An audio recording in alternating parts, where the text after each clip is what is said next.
சும்மா கழிச்சு நம்ம ஒரு டியூட்டி ஒன்று என்னன்னு பார்த்தீங்கன்னா நம்ம ஓலா ஊபர்லாம் கிடையாது.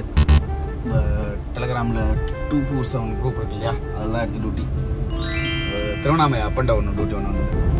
என்னன்னு பார்த்தீங்கன்னா நேற்று ஒரு சம்பவம் ஒன்று, சம்பவத்தை சரி உங்ககிட்ட ஷேர் பண்ணலாம் தான் ஒரு வீடியோ ஒன்று. சாதிக்க பிறந்தவன்டா இந்த சக்கரபாண்டி, உன்னை சோதிக்க பிறந்தவன்டா இந்த வெற்றிவேல். வீடியோ ஒன்று எடுத்துடலாம் அப்படின்ட்டு. எப்பவுமே நான் நிறைய ஓலா ஊபர் ஓட்டுறதில்லை. ரீசன் பார்த்தீங்கன்னா நான் மேக்ஸிமம் அவுட் ஸ்டேஷன் தான் ஓட்டுவேன். பொண்டாடி உன்னை செருப்பால் அடிச்ச கதையெல்லாம் நான் கேட்கல. என்னன்னு பார்த்தீங்கன்னா ஒரு பெரிய சம்பவம். கஸ்டமர் வண்டி புக் பண்ணிட்டாங்க. புக் பண்ண கஸ்டமருக்கு யாரோ பார்க்க போறாங்க. இதெல்லாம் யாரா உன்கிட்ட கேட்டா, யாரா நீ? அர்ஜென்ட் போல கஸ்டமர், இப்போ நான் போய் ஆகணும், அர்ஜென்ட் வண்டியில ஏறி உட்கார்ந்ததுல இருந்து அர்ஜென்ட். நம்மளை மட்டும் பதட்டமாவே வச்சிருப்பாங்க. சீக்கிரம் போங்க சீக்கிரம் போங்க சீக்கிரம் போங்க சீக்கிரம் போங்க. நாங்க ஒன்றும் ஃப்ளைட் ஓட்டல சரிங்களா, இல்ல ஏகே ஏர்லைன்ஸ் அப்படின்னு சொல்லிட்டு வைக்கல. ஜோக் ஜோக் இல்ல இல்லையா? சிட்டிக்குள்ள என்ன ஸ்பீட் லிமிட்ல போக முடியுமோ அதுதான் போக முடியும். முன்னாடி போன வண்டி போனா போகும், எல்லாம் நிக்க முடியும்.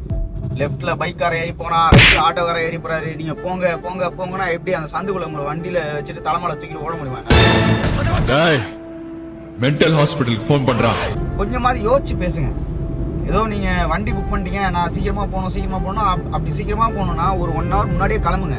சிட்டிக்குள்ள அந்த 9 மணில இருந்து 12 மணி வரைக்கும் 12 மணி வரைக்கும் நல்ல டிராஃபிக் தான் இருக்கு. நீங்க கிளம்பணும்னா கொஞ்சம் முன்னாடி கிளம்புங்க, முன்னாடியே வண்டி புக் பண்ணுங்க.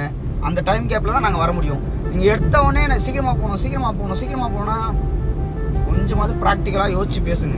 இந்த மாதிரி பஞ்சாயத்து தான் இல்லாம நிம்மதியா டெலிகிராம்லயே நான் ஓட்டுறது. டெலிகிராம்ல அவுட் ஸ்டேஷன் டியூட்டி எடுத்துட்டு போவேன். அப்படி இல்லையா லோக்கல்ல ஏதாவது பேக்கேஜ் இருக்கும் டெலிகிராம்லேயே, நிறைய நல்ல டியூட்டி வருது 247 குரூப்ல. அதுலயே நிம்மதியாக எடுத்துட்டு வண்டியை ஓட்டணுமா, கம்பெனி வீட்டுக்கு வரணுமா, மேக்ஸிமம் அவுட் ஸ்டேஷன் ஓட்டுவேன். லோக்கல் நிறைய ஓட்டலாம். பேக்கேஜ் டியூட்டிலாம் நிறைய டியூட்டி பேக்கேஜ் டியூட்டி வரும், நல்ல ரேட்டில் வரும். கிலோமீட்டர் 25 சிட்டிக்குள்ளே போயிட்டு இருக்கு, அவருக்கு 250 ரூபா போயிட்டு இருக்கு. இப்போ தான் ரீசெண்டாக அவுட் ஸ்டேஷன்லாம் டாரிஃப் ஏற்றினாங்க. எனக்கு முன்னாடி ஒரு அண்ணா கால் பண்ணார். கால் பண்ணிட்டு ப்ரோ ஏதாவது அவுட் ஸ்டேஷன் டியூட்டி இருந்தால் சொல்லுங்க அப்படின்னு மெசேஜ் அனுப்பிச்சிருந்தாரு. நான் அந்த நம்பர் தரேன், கால் பண்ணேன். இப்போ பேசும்போது சொன்னார், ப்ரோ உங்களுக்கு மட்டும் டியூட்டி எங்கேருந்து தான் ப்ரோ வருது, நீங்கள் மன எடுத்து ஓட்டினே இருக்கீங்க, அதனால டியூட்டி இந்த பக்கம் தள்ளி விட்டா நானும் எடுத்து ஓட்டுவேன் அப்படின்னாரு. மாற்றணும், எல்லாத்தையும் மாற்றணும்.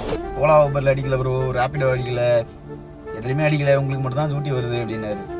டெலிகிராம் வந்து ஜாயின் பண்ணுங்க, 247 குரூப் இருக்கு, நிறைய டியூட்டி அவுட் ஸ்டேஷன் டியூட்டி இருக்கும். லோக்கலில் பேக்கேஜ் எக்கச்சக்க பேக்கேஜ். ஒரு நாளைக்கு லோக்கல் டியூட்டி மட்டுமே ஒரு ஆவரேஜாக எடுத்துட்டீங்கன்னா கூட ஐடி கம்பெனி டியூட்டி இல்லாமல் ஒரு 5000 டியூட்டி வருது. கஸ்டமர் டியூட்டி அது தனியாக வந்து ஐடி கம்பெனி